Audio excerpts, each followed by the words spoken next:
What's going on, people? Jada Black here. I am back with another podcast. This is number 38 on this Saturday afternoon.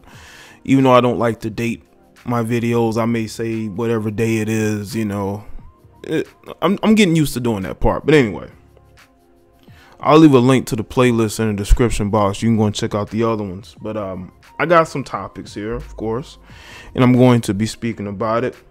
So open your ears and your mind and your heart to the commentary that I'm going to be providing in this particular podcast. OK, so make sure you've liked it.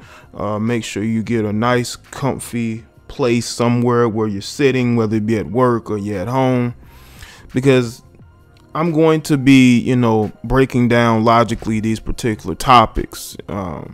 Just understand there's no bias, but I will go in if I have to go in.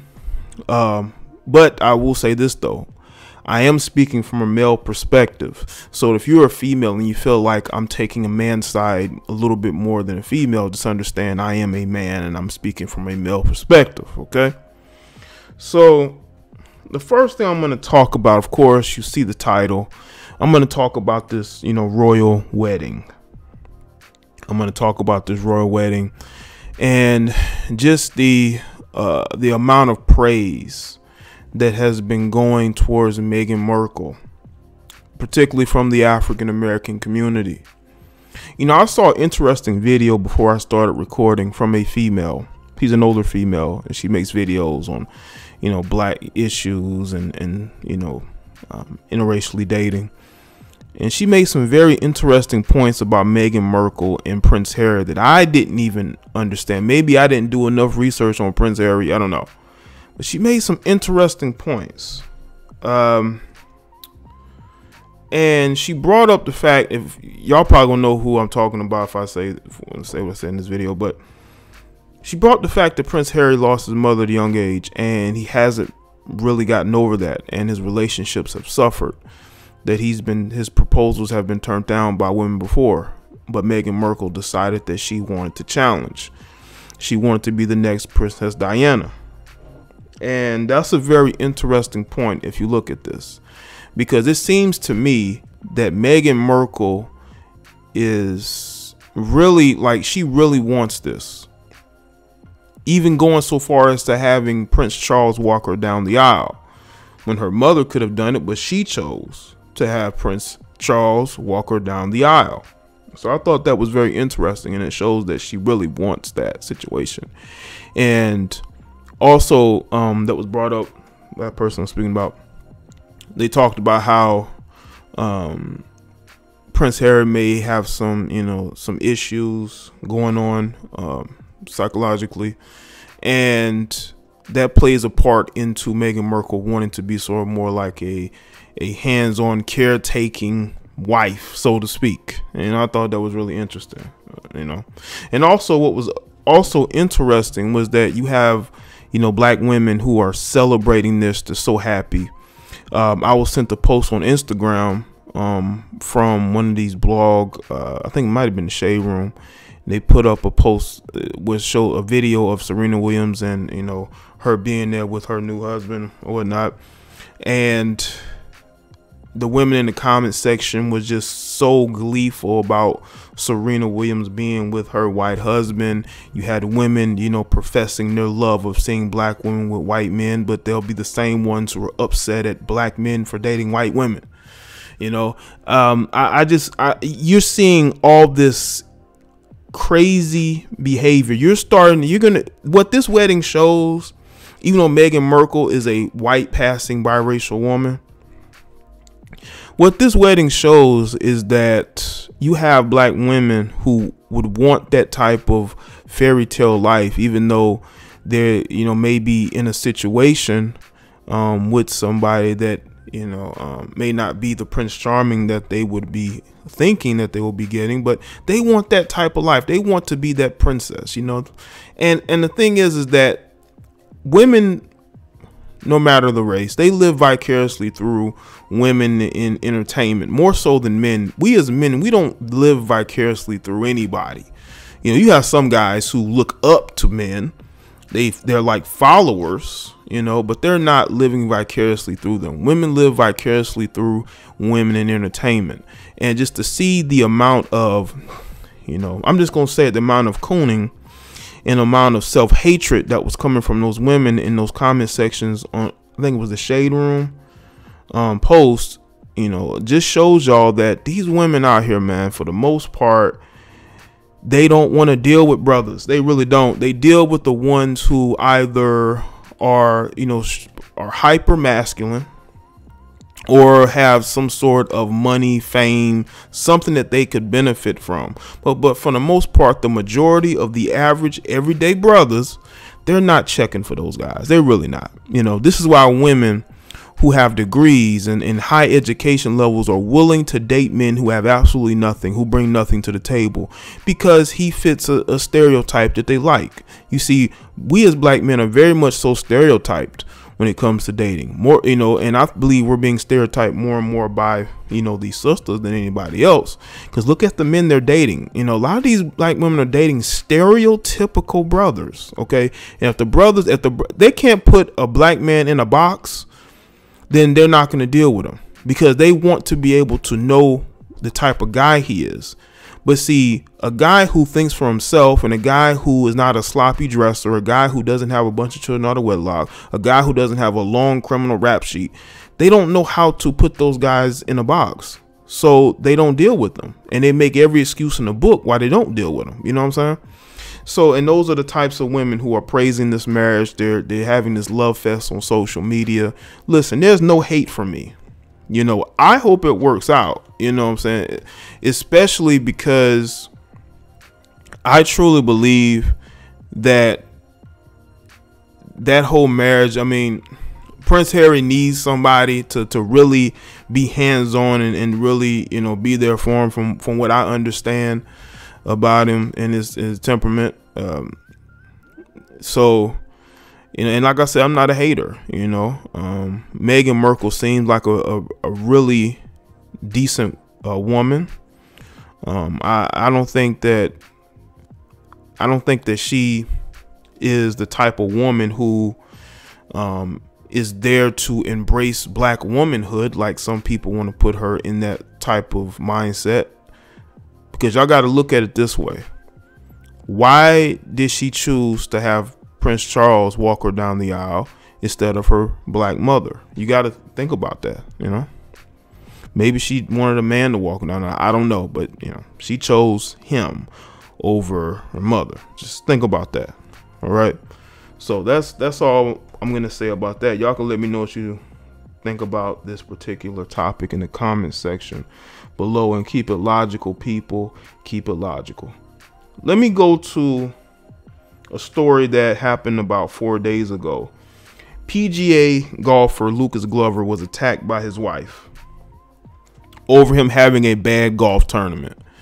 I don't know if this woman has mental problems, his wife. I don't know if she has mental problems. I don't know if, you know, he's been losing tournaments and hasn't been bringing home a big enough purse, because, you know, when you participate in these tournaments, you get paid. And depending on where you fall in the ranking will depend on how much you get paid. From what I understand, it may be different, but what I understand is that where you fall in the rankings depend on how much you're paid. So let's say if you win a tournament and the top money at the tournament is $1 million, that's what you're going to get. If you're like in third or fourth place, it'll probably be 300,000. From what I understand, I could be wrong, but that's what I understand. And according to this article on TMZ, it says PGA star Lucas Glover, who won the 2009 U.S. Open, told cops his wife Krista attacked him Saturday and called him a pussy and a loser because he played poorly in a golf tournament earlier that day. Now, looking at her mugshot, she does look like she's crazy. You know, no makeup on, real face. She looks crazy. She has that crazy look in her eyes that she would do something like that. Now, she may just be an over-competitive woman, but there are people who are going to look at this in the lamestream media and they're going to laugh at this. They're going to think this thing is funny. It's not funny, okay? People thought it was funny when Tiger Woods' wife attacked him with the golf club. It's always funny until a woman is the one who's calling the police. Now it ain't funny no more. It ain't funny no more. But because she's doing this, it just shows how she views him. Clearly her doing that lets you know that she doesn't respect this guy. And I haven't even read most of this article yet.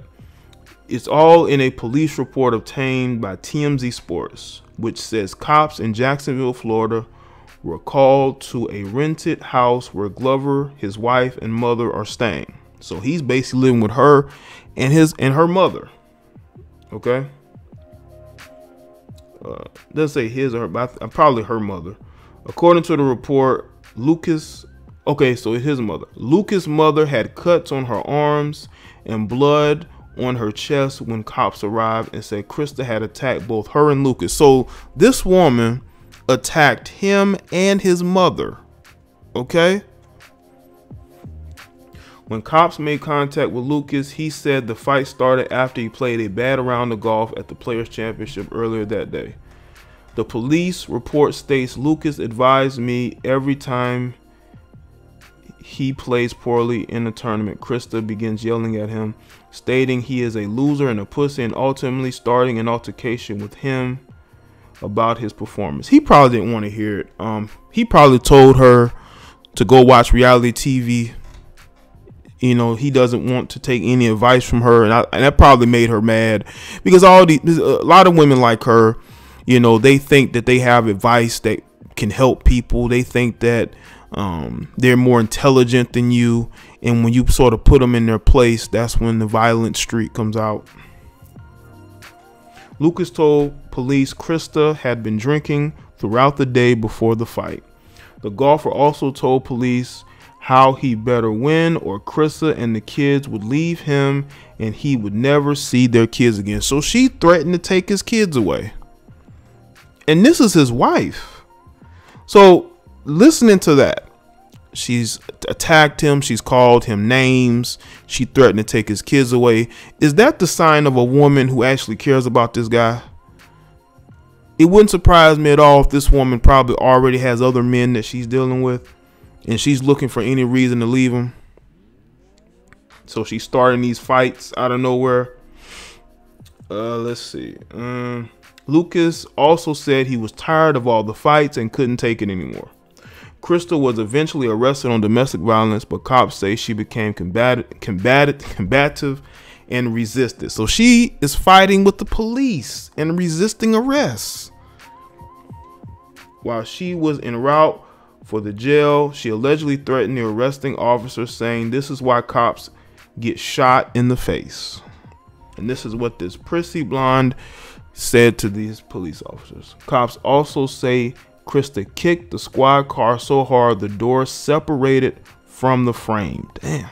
So she's a violent drunk. And he's been married to this woman, I believe, since 2012. He's been married to this woman. Lucas has since tweeted about the incident. On May 12th, my wife and mother were involved in an argument to which the police were called. Everyone is fine. Regrettably, although Krista was charged, we are comfortable that the judicial system is able to address what actually happened, and Krista will be cleared in this private matter. Lucas said the two are working through things after the incident. Let me tell you something, bro. This isn't going to be the end of it. This isn't going to be the end of it. Something like this is probably going to happen again. When you have a big blow up like this, it never goes away. You know what I'm saying? Because you two are probably going to get back in another argument again. And what's going to happen is, you know, she's probably going to be even more violent because she got away with it the first time. You know, and I know divorces are expensive. Divorces are very much so expensive. But it's better than getting a domestic violence charge yourself, because it's going to hurt you more than a divorce will. Because a divorce means that that it's going to affect your livelihood, and you don't want anything affecting your livelihood. At least with a divorce, she walks away probably with 50% custody. She may walk away with the house. You may have to pay her some spousal support, but it's better to walk away than have to deal with being with her and getting yourself caught up in some type of domestic dispute to where it affects your livelihood the long term. So that's what I can say about that. Y'all can let me know what y'all think in the comment section below about that particular topic. All right, let's talk about Lonzo Ball. Okay, apparently the Lakers are willing to trade him, and this is according to a report. This from but I'm reading the article from Total Pro Sports. So it says, this is not going to make the CEO of the Big Baller brand happy. After selecting Lonzo Ball with the 2nd overall draft pick in 2017, the Los Angeles Lakers were hoping to be blown away by the talent of Lonzo Ball during his rookie campaign, but he wasn't terrible. But he wasn't a superstar type talent that could change the fortune of the franchise that has missed the playoffs for 5 straight seasons. According to the LA Times, no one on the current roster is untouchable when it comes to trade talk, and that includes Lonzo Ball. It says while they like their young core and would prefer to keep those players growing together, they have told teams no player is untouchable in trades, according to multiple sources who spoke on the condition of anonymity because of the sensitive nature of trade and free agent negotiations. To be clear, the Lakers are not actively shopping any of their players. They are willing to listen to offers and could move one of them, even a member of the talented young core, Lonzo Ball, Kyle Kuzma, Brandon Ingram, or Josh Hart, if an offer blows them away. It should be noted that the Lakers are not actively shopping any of the young players, but they do want teams to know that they will listen to any offers and they will need to be blown away. It just seems like protocol to me. I think this is protocol. I don't think that this is really a big deal, to be honest with you. I don't think it's a big deal because what it looks like to me is that they're covering their bases. They're saying, okay, you know, we're willing to keep the team together, but nobody is unapproachable. Nobody's untradeable. You know, we're still looking to build this team up. So if y'all come to us with a mega offer, we're gonna listen. That's basically what it is. They're gonna listen. I don't think they're gonna trade Lonzo Ball. Lonzo Ball, I mean, people say that LeVar Ball is a distraction. I think the opposite, because we are talking about the Los Angeles Lakers, and the Lakers would rather people be talking about them than ignoring them. And people have been ignoring the Lakers, you know, ever since Kobe retired. Okay. And Lonzo Ball, even LeVar Ball, he brings attention to the Lakers. You know, Lonzo Ball, whether he has played average to above average this season, he's still a draw. People are still going to go there to see if he lives up to that potential. Now, if he continues to be mediocre, let's say the next year or two, then I could see them saying, you know what, we need to trade him. But they traded D'Angelo Russell. Say what you want about D'Angelo Russell. You know, he was an improving point guard for them just to get Lonzo Ball. So we'll see how that works out moving forward. All right, we'll see how that works out. Let me talk about Chance the Rapper. This is another story that happened. Let's see. On the 12th. So that was about what, 7 days ago? Okay. Apparently Chance the Rapper made some comments that Beyonce's Coachella performance, a performance I haven't seen yet, is better than any performance that Michael Jackson had. You know, and you know what? I'm sort of over people comparing today's artists to artists of 15, 20 years ago, or 25 years ago, 30 years ago, because there are different eras. Okay, this era is full of basically average music, average creativity. Nobody's really galvanizing and polarizing to the point of being like mega superstars. You don't see that anymore. And Beyonce is one of the true, I would say, main stars out there. But to put her like right there with Michael Jackson and the impact that Michael Jackson had and his performances just shows y'all that these new niggas, okay, really need to calm down on comparisons, because all these people want to compare all these new rappers to Tupac. Okay, none of these rappers can come close to Tupac. None of these new rappers that were born after 1998 compare any way, shape, or form to Tupac. Okay, not only musically but impact to the culture. And that's what we have here.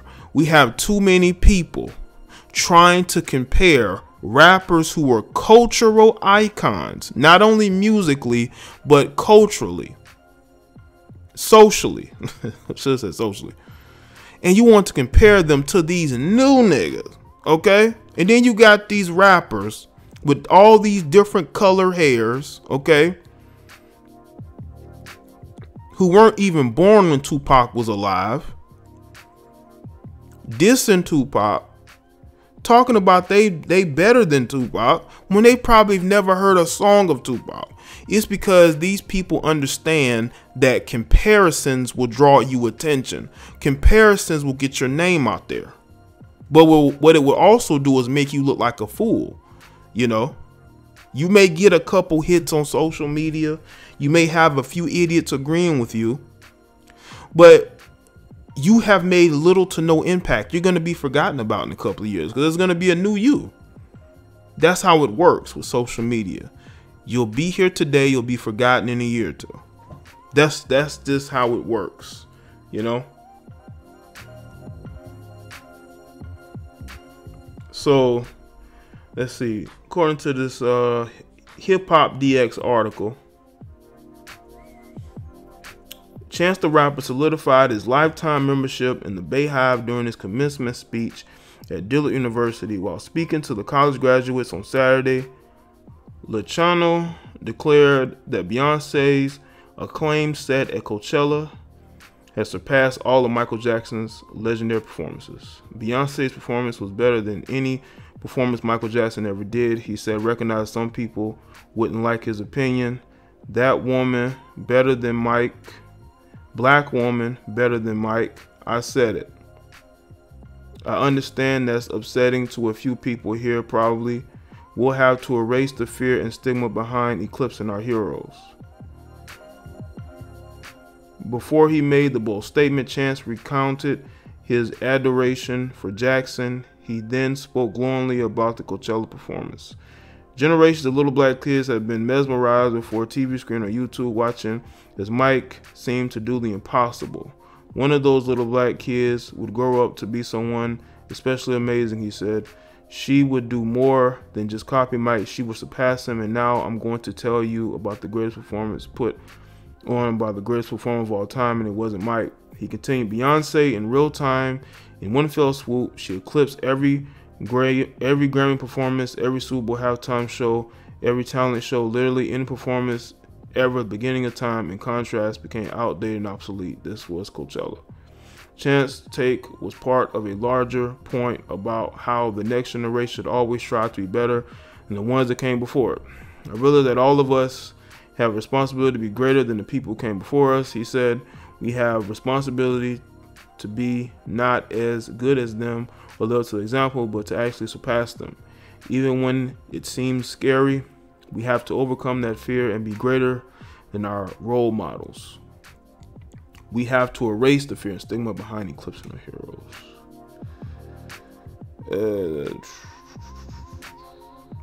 I understand what he's saying. I understand that he's saying that we need to be better. But Chance, where's the better? Where's the better?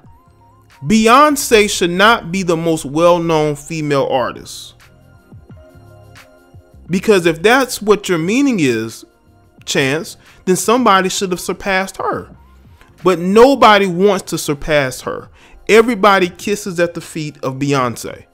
Everybody, all these female artists. You're doing it in your commencement speech. You made this whole speech about Beyonce. You're kissing Beyonce's ring. Okay? And that's what this speech seems like. Saying that she's better than Michael Jackson, I understand you say that we should want to be better than our heroes, but you have never heard Beyonce say she was better than Michael Jackson. You're saying that she's better than Michael Jackson. The mentality of somebody who wants to be great is somebody who's willing to acknowledge their own greatness. And she has not, she allows y'all to do it for her. And y'all do it to basically be like, you know, I'm a fan instead of being greater, Chance. How is it being greater when all these talented female artists are all basically talking about how much of a fan of Beyonce they are? They're not trying to compete with Beyonce. They're not. Now, people will compete with the Nicki Minaj's of the world, but nobody is trying. Nobody since Beyonce became a solo artist has tried to compete with her. They're all kissing the ring. They all want to be a part of the Bayhive. They're not criticizing her. They're not trying to make better music than her. They're not trying to compete with her.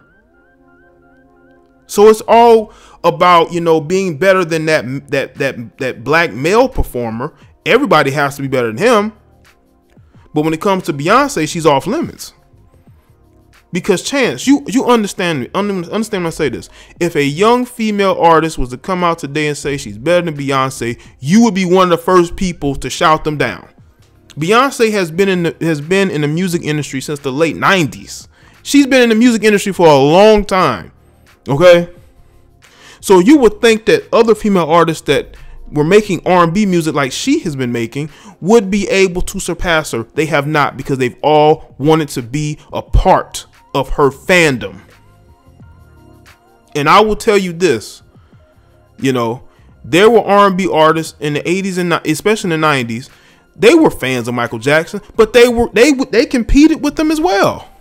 They weren't kissing up to him, talking about they want to be a part of the Michael Jackson hive or the Michael Jackson nation. Like, they were competing too. They wanted to win MTV Music Awards too and Grammys too.